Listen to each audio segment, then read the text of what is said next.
وَمَن يَتَّقِ اللَّهَ يَجْعَل لَّهُ مَخْرَجًا وَيَرْزُقْهُ مِنْ حَيْثُ لَا يَحْتَسِبُ۔ صدق اللہ العظیم۔ ناظرین کرام، جو شخص اللہ تبارک و تعالی سے ڈرتا ہے،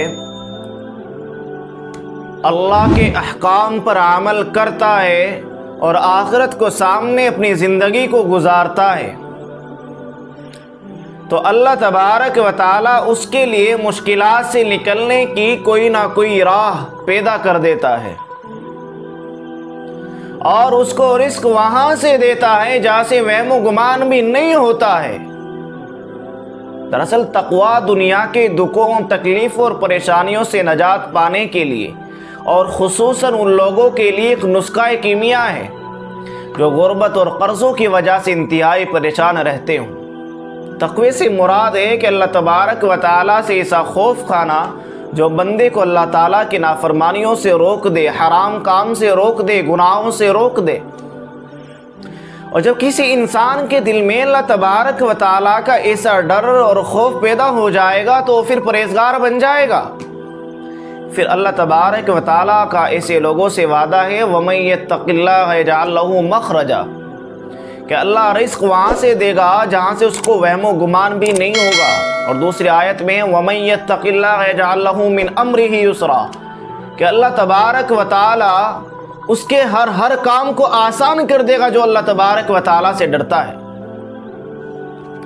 آج ہم اپنی حالت کا جائزہ لیں۔ ایک طرف ہم چاہتے ہیں کہ ہمیں خوشگوار زندگی نصیب ہو، لیکن دوسری طرف ہم اللہ تعالیٰ کی نافرمانیاں بھی کرتے رہتے ہیں۔ مثلا نمازوں میں سستی ہے، جھوٹ ہم بولتے ہیں، غیبت ہم کرتے ہیں، والدین سے بدسلوکی ہم کرتے ہیں۔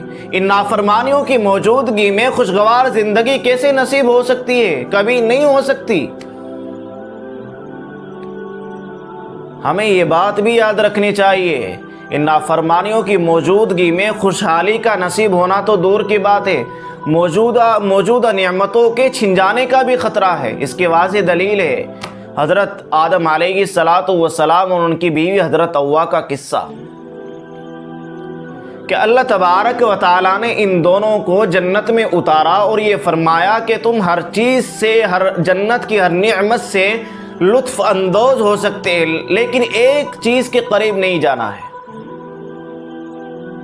لیکن شیطان کے پھسلانے پر انہوں نے اس درخت کے پھل کو چکھا تو اللہ تبارک و تعالیٰ نے ان دونوں کو جنت سے زمین پر اتار دیا۔ ان کی ایک غلطی جنت کی ساری نعمتوں سے محرومی کا سبب بن گئی۔ آج ہم کتنے گناہ کرتے ہیں، کتنی برائیاں کرتے ہیں، اور تمنا رکھتے ہیں کہ ہمیں کامیاب زندگی نصیب ہو۔ یہ ہماری غلط فہمی ہے۔ اسی طرح ابلیس کا قصہ ہے، اللہ تبارک و تعالیٰ نے اس کو حکم دیا کہ آپ حضرت آدم علیہ السلام کو سجدہ کریں، لیکن اس نے تکبر کیا، انکار کر دیا کہ میں اس کو سجدہ نہیں کروں گا، تو اللہ تبارک و تعالیٰ نے اس کو ملعون قرار دیا اور اپنے دربار سے نکال دیا۔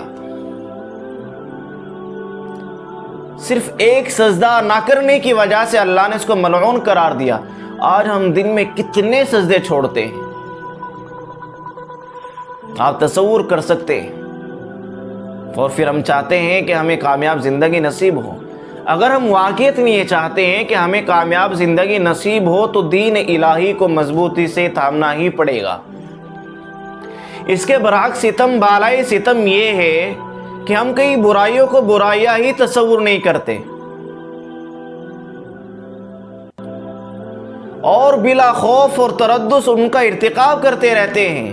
لہذا ضرورت اس بات کی ہے کہ ہم اپنے گریبان میں منہ ڈال کر اپنی سنجیدگی سے اپنی حالت کا جائزہ لیں اور اپنی اصلاح کرنے کی کوشش کریں۔ جب ہم خود اپنی اصلاح کریں گے تو اللہ تبارک و تعالیٰ ہماری حالت پر رحم فرمائے گا اور ہمیں خوشگوار زندگی نصیب کرے گا۔ بخاری شریف میں ہے کہ حضرت انس رضی اللہ تعالیٰ عنہ تابعین کو مخاطب کر کے فرمایا کرتے تھے کہ آج تم ایسے ایسے عمل کرتے ہو جو تمہاری نگاہوں میں بال سے باریک یعنی بہت چھوٹے ہوتے ہیں، جبکہ ہم رسول اللہ صلی اللہ علیہ وسلم کے زمانے میں ان گناہوں کو ہلاک کرنے والے شمار کرتے تھے، اور یہ تابعین کا ایک بہترین دور تھا۔ آج کے زمانے میں اللہ جانے کیا کچھ ہوتا ہے، اللہ کی پناہ۔ تو میرے بھائی، کامیابی اسی میں ہی ہے، ہمیں نبی کی تعلیمات کو اپنانا پڑے گا۔